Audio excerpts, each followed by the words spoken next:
नमस्कार, दर्पण solution YouTube channel पर मैं प्रवेंद्र आपका हार्दिक स्वागत करता हूं। इस वीडियो के माध्यम से मैं आपको RKSMB के ऐप से संबंधित और RKSMB से संबंधित जो लेटेस्ट अपडेट स्कूल लॉगिन पर हुए हैं वो मैं आपको यहां पर बताने वाला हूं। साथ के साथ स्टाफ विंडो पर भी जो अपडेट हुआ है लेटेस्ट उसको भी मैं आपको यहां पर बताऊँगा।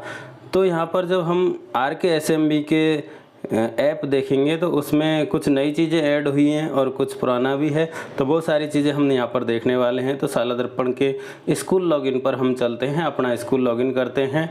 आप अपने विद्यालय लॉगिन पर जाकर ये सारी डिटेल चेक कर सकते हैं। स्कूल लॉगिन पर हम जाएंगे, यहाँ पर लॉगिन ID पासवर्ड डालकर लॉगिन करेंगे। आपको यहाँ पर पहले RKSMB के सिर्फ लिखा हुआ दिखाई दे रहा था, अब यहाँ पर RKSMB के ऐप ये नया जोड़ दिया है। तो इस तरह से यहाँ पर ये अपडेट हुआ है, आप देख लीजिए। इस तरह से यहाँ पर हम जैसे ही क्लिक करेंगे हमारे सामने बेसलाइन असेसमेंट डाटा रीसेट का ऑप्शन है, बेसलाइन असेसमेंट 22-23 का ऑप्शन है, यूज़र अपडेशन ऐप यहाँ पर है, उसके बाद यूज़र एंगेजमेंट है। असेसमेंट के ऑप्शन पर हमने क्लिक किया। Baseline assessment entry, baseline assessment entry जो कुछ दिनों से बंद हो गई थी, वापस से ऑनलाइन एंट्री का ऑप्शन चालू कर दिया गया है। जिन स्टूडेंट की बेसलाइन असेसमेंट एंट्री पेंडिंग रह गई है उन्हें तुरंत प्रभाव से अपडेट करना है। यहाँ पर आप सर्च करके सामने देखेंगे तो जिन स्टूडेंटों की एंट्री बाकी रह गई है उनके नाम यहाँ पर हमें पेंडिंग में शो हो जाएंगे। तो आप पेंडिंग सेलेक्ट करें, पेंडिंग सेलेक्ट करने के बाद में सब्जेक्ट सेलेक्ट करें और इसको शो करने पर आपको वो स्टूडेंट दिखाई देंगे जिनके डाटा भरना पेंडिंग रह गया है। क्लास वाइज आप 3 से 8 तक के स्टूडेंटों की एंट्री यहाँ पर चेक करेंगे, एक एक क्लास खोलेंगे, पेंडिंग सेलेक्ट करेंगे पहले और पेंडिंग सेलेक्ट करने के बाद में सारे देख लेंगे। उसके बाद में बोथ ऑप्शन से भी आप देख सकते हैं, पेंडिंग वाला और भरे हुए वाला भी यहाँ पर दिखाएगा। जिन साथियों को ये दिक्कत आ रही थी कि हमारे ग्रुपों की एंट्री हमें पता नहीं चल रही है, तो अब आप यहाँ से अपने ग्रुपों का डिटेल देख सकते हैं या फिर इसका प्रिंट ले सकते हैं, जिससे आपके पास जो आपने ग्रुप बनाए वो यहाँ पर दिखाई दे जाएंगे। आप उनका प्रिंट ले सकते हैं। इस तरह से हम एक एक क्लास को सेलेक्ट करते हुए उनकी सब्जेक्टों की एंट्री देखते हुए पेंडिंग के अंदर सारी एंट्री देखेंगे और 2-3 दिन के अंदर ये सारी एंट्री हमें अपडेट कर देनी है। जिन जिन स्टूडेंटों के अभी तक पेंडिंग शो हो रहा है उनकी एंट्री आपको कंप्लीट करनी है। कंप्लीट करने के बाद में आपको ये सबमिट करना है। तो इस तरह से जो भरा हुआ है वहाँ पर आपको भरे हुए दिखाई देंगे और जो आपके पेंडिंग है वो आपको पेंडिंग दिखाई देंगे। तो आप इस तरह से subject wise class wise check कर सकते हैं और उसके बाद में आपको रिपोर्ट प्राप्त हो जाएगी कि कौन से स्टूडेंटों का बाकी है और कौन से स्टूडेंटों का भर चुका है। तो जिनके भर चुका है वहाँ पर आपको मार्क्स दिखाई देंगे। और यहाँ पर ये ध्यान देने वाली बात है कि एक बार ये एंट्री होगी, दोबारा इसको नंबर को रीसेट करने का, डिलीट करने का कोई ऑप्शन आपको नहीं मिलेगा। तो आप सही एंट्री यहाँ पर करें, गलत एंट्री होने पर दोबारा सही एंट्री करने का यहाँ पर आपको ऑप्शन नहीं मिलेगा। तो RKSMB पर आपको यूज़र अपडेशन इस तरह के ये यूज़र एंगेजमेंट पर हम क्लिक कर रहे हैं। यहाँ पर यूज़र एंगेजमेंट रिलेटेड डाटा आपको प्राप्त हो जाएगा। आप स्टार्टिंग डेट सेलेक्ट कर लें।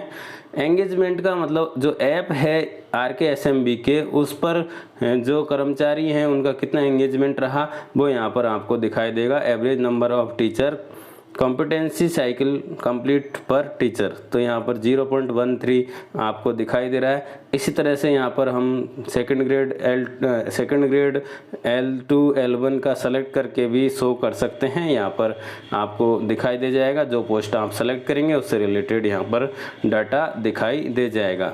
यहाँ पर सीनियर टीचर का ऑप्शन है, L1 का ऑप्शन है, L2 का ऑप्शन है और जैसे जैसे हम सेलेक्ट करके गो करेंगे हमें अलग अलग टीचर वाइज यहाँ पर हमें डाटा दिखाई दे जाएगा। ये डाटा जो ऐप डाउनलोड किए गए हैं उनके आधार पर यहाँ पर शो होगा। उस स्कूल से रिलेटेड जितने टीचरों ने ऐप डाउनलोड किया है उनकी जो एक्टिविटी है वो यहाँ पर एक्टिविटी अपने आप फीडिंग होती रहेगी और उसका डाटा हमें यहाँ पर शो होता रहेगा। तो यहाँ पर दूसरा हमने लिया है user engagement number of medal share. यानी कि जो हमें मेडल प्राप्त हुए हैं, उन मेडल प्राप्त हुए जो हैं उनको हमने कितनी बार शेयर किया। जो ऐप है उस पर मेडल प्राप्त होते हैं, मेडलों को शेयर कर रहे हैं या नहीं कर रहे हैं, उसका डाटा हमें यहाँ पर दिखाई दे जाएगा। आप देखेंगे यहाँ पर सारा डाटा आपको दिखाई देगा। अगर आप यहाँ संख्या देख रहे हैं और आपने अभी जाकर मेडल को शेयर किया है, शेयर करने के बाद आप दोबारा इसको रिफ्रेश करके देखेंगे तो ये डाटा तुरंत अपडेट होकर आपको बढ़ी हुई संख्या यहाँ पर दिखाएगा। अभी यहाँ पर total number of times medal was shared 7 आ रहा है। अगर आप यहाँ पर 7 को देखने के बाद में जो आपके टीचर हैं वो शेयर कर रहे हैं और आप वापस उसको रिफ्रेश करते हैं तो आपकी ये संख्या बढ़ी हुई दिखाई देगी। तो इस तरह से यहाँ पर यूज़र एंगेजमेंट जो मेडल से रिलेटेड काम है, वो मेडल रिलेटेड काम जिन्होंने मेडल्स को शेयर किया है उनकी संख्या यहाँ पर आ रही है। अगर कम शेयर कर रहे हैं तो इसको संख्या को हम ज़्यादा शेयर कर सकते हैं। इस तरह से अगला जो ऑप्शन हमने लिया है यूज़र एंगेजमेंट मेडल का, जो अभी हम कह रहे थे जो रिफ्रेश करके हम डाटा वापस से चेक करते हैं तो हम यहाँ पर देखेंगे कि अगर मेडल्स को ज़्यादा शेयर किया गया है, वर्तमान में शेयर किया गया है, तो तुरंत प्रभाव से ये डाटा अपडेट हो जाता है और अपडेट होने के बाद में लेटेस्ट जो शेयर की संख्या है वो आपको यहाँ पर दिखाई दे जाएगी। तो टोटल नंबर ऑफ जो मेडल शेयर हैं वो यहाँ पर 7 से बढ़ के 9 हो गए हैं। तो इसका मतलब तुरंत ऑटोमेटिक ये यहाँ पर अपडेट होता है। तो ऐप पर जो एक्टिविटी होगी वो सारी यहाँ पर RKSMB के ऐप जो स्कूल लॉगिन पर ऑप्शन है उस पर तुरंत प्रभाव से अपडेट होता है। हमने यहाँ पर यूज़र एंगेजमेंट साइकिल देख लिया, यूज़र एंगेजमेंट मेडल देख लिया। अब है weekly active user engagement, weekly active user engagement. तो इस तरह से आपको इतने सारे ऑप्शन दिखाई देंगे।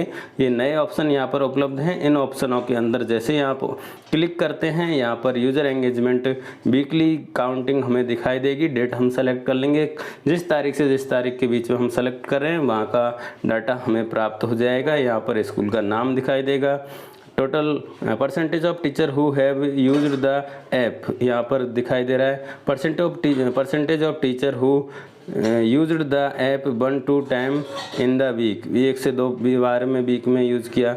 Percentage of teacher who have used the 0 time of week, जिन्होंने एक भी बार यूज़ नहीं किया।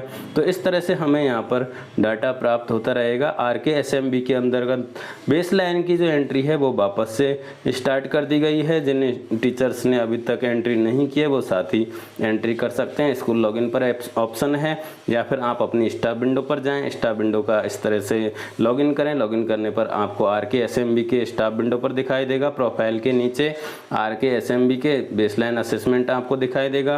बेसलाइन असेसमेंट पर क्लिक करें। बेसलाइन असेसमेंट पर क्लिक करने के बाद में आपको बेसलाइन एंट्री के लिए ऑप्शन दिखाई देंगे। बेसलाइन असेसमेंट 2022-23 दिखाई देगा। प्रविष्टि एक बार करें, बदलाव संभव नहीं है। उसके बाद आप पेंडिंग सेलेक्ट कर लें। पेंडिंग सेलेक्ट करने के बाद क्लास सेक्शन सेलेक्ट कर लें और सब्जेक्ट सेलेक्ट कर लें। 100 बटन पर क्लिक करें। जो सब्जेक्ट आप क्लिक करेंगे उसके स्टूडेंट आपको दिखाई दे जाएंगे जो पेंडिंग होंगे। हमने यहाँ पर पेंडिंग सेलेक्ट किया है, इसलिए पेंडिंग स्टूडेंट की लिस्ट हमें दिखाई दे जाएगी। हमें करेक्ट आंसरों की संख्या यहाँ पर उस सब्जेक्ट के अंतर्गत भरना है। इस तरह से हमें अगली सब्जेक्ट सेलेक्ट कर लेना है। यहाँ पर हमें ऑप्शन दिखाई देगा सेव ऑल। इस संख्या को भरकर हम सेव ऑल पर क्लिक करेंगे तो वो डाटा हमारा जो भरा है वो सेव हो जाएगा, सभी स्टूडेंटों के लिए सेव हो जाएगा। दूसरा ऑप्शन यहाँ पर फील्ड का है और तीसरा ऑप्शन बोथ का है। तो भरे हुए और बिना भरे हुए सारे एक साथ बोथ से देख सकते हैं। बोथ ऑप्शन सेलेक्ट कर लें और उसके बाद में जैसे हम शो करेंगे हमारे सामने जो स्टूडेंट की डिटेल है भरे हुए और बिना भरे सारी एक साथ दिखाई दे जाएगी। लेकिन हमें अगर एंट्री करनी है तो उसके अंदर हमें पेंडिंग पर जाना होगा। पेंडिंग पर हमें सेव का ऑप्शन दिखाई देगा और सेव ऑप्शन के माध्यम से हम वापस से उसको एंट्री को करके सेव कर सकते हैं। बेसलाइन असेसमेंट एंट्री को पुनः प्रारंभ किया गया है। जिन स्टूडेंटों की बाकी रह गई है या जिन विद्यालयों ने बेसलाइन एंट्री अभी तक अपडेट नहीं की है तो तुरंत प्रभाव से हमें ये एंट्री स्टाफ विंडो पर RKSMB के ऐप पर जाकर RKSMB के जो ऑप्शन है उस पर जाकर एंट्री करनी है। अगर विद्यालय लॉगिन से कर रहे हैं तो स्कूल लॉगिन करें। स्कूल लॉगिन में RKSMB के ऐप सेलेक्ट करें, उस पर हमें बेसलाइन असेसमेंट एंट्री का ऑप्शन दिखाई देगा। वहाँ क्लास सेलेक्ट करें, क्लास के बाद सेक्शन सेलेक्ट करें, सब्जेक्ट सेलेक्ट करें, शो बटन पर क्लिक करें और आपको पेंडिंग के अंतर्गत आपको भरने का ऑप्शन दिखाई देगा। सभी स्टूडेंट जो आपके पेंडिंग हैं उनके अमाउंट जो नंबर है वो भरने का ऑप्शन हमें दिखाई देगा। बोथ सेलेक्ट करने के बाद में अगर हम देखते हैं तो सारे स्टूडेंट हमें दिखाई देंगे और बोथ में जाकर आप ये फील्ड या बोथ सेलेक्ट करके आप इनकी ग्रुप देख सकते हैं। आशा करता हूँ आपको ये वीडियो पसंद आया होगा। वीडियो पसंद आया हो तो लाइक करें, कमेंट करें और हमारे चैनल को ज़रूर से ज़रूर सब्सक्राइब कर लें, जिससे इस तरह की जो वीडियो हैं आप तक उपलब्ध हो सके। धन्यवाद।